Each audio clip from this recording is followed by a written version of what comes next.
Here's the difference. January 6th was encouraged by Donald Trump. When he said peaceful? When he said, go down to the Capitol, I'm going to be with you. Be peaceful? All of his... Why do you avoid that? Because, Greg, that does not erase the months of rhetoric where he was encouraging groups to protest the results Peacefully? of this election. No. You hate the words that he says. He took away the... That's Jessica Tarloff stand-in and Jim Henson creation Mary Harf getting caught in a web of her own BS and tripping up in the process. Welcome to Nerk News, I'm Nerkish, and there's nothing the left loves more than omitting facts and distorting the truth to create hideous straw men. They did it with Trump's very fine people comment, his golden escalator speech, and now they're overlooking the word peaceful to make it seem like he's single-handedly responsible for January 6th. You hate a lot. No, I'm actually saying what he said. You ignore many of the words he said. And to bring this to today, though, the comparison, one of the reasons these protesters are out in the streets is Joe Biden is standing squarely by Israel. Joe Biden, John Fetterman, Tony Blinken, these are the people in the administration who are standing so squarely by Israel that a lot of progressives are angry at them.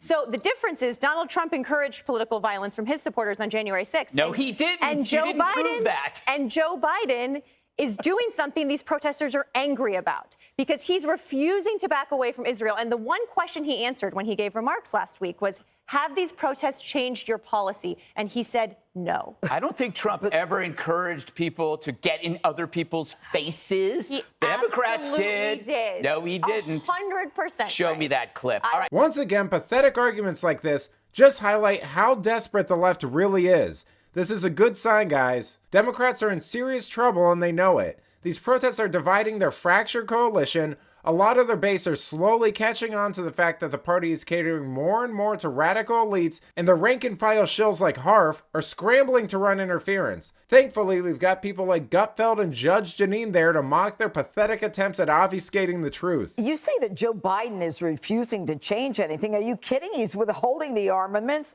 He is literally tying the hands of Israel behind their back. All of a sudden, Israel is being told how to fight a war that they didn't start, where 1,200 Israelis, mostly citizens, were massacred. And Israel is the only democracy in the Middle East. And yes, we are on their side. And then Joe Biden comes out. The only time when you hear the truth is when he's not reading or mumbling on a teleprompter. And he's walking to Marine One and says, I condemn those who don't understand the Palestinians. No, Joe, when you read a teleprompter, you say things that are pro-Israel, but it's always too little, too late on virtually everything that he talks about. You know, Biden was so concerned about, white nationalism in the military. Remember that one? We're going to have an investigation. We're going to send the FBI. This white nationalism, we got to worry about that. And if you're black, you worry about that because those white nationals are after you. They have the investigation. There's no white nationalism in the military that is a problem for anyone. Is Joe Biden talking about let's find out what's going on with these kids, who's funding them, who's yelling guillotine, gallows, who's yelling to hang people, to destroy a country, river to the sea? This is about the elimination of the Jews in this country. And Joe Biden is the weakest president we've had. Like everything Democrats do, this Jan 6 stuff is hollow, performative, hypocritical nonsense they use to gin up and scare their base. I mean, let's not forget that the left injured police at Trump's inauguration. During his first term, they injured Secret Service, rioted and took over portions of cities, threatened SCOTUS judges, and publicly harassed members of the administration, all at the behest of their elected officials.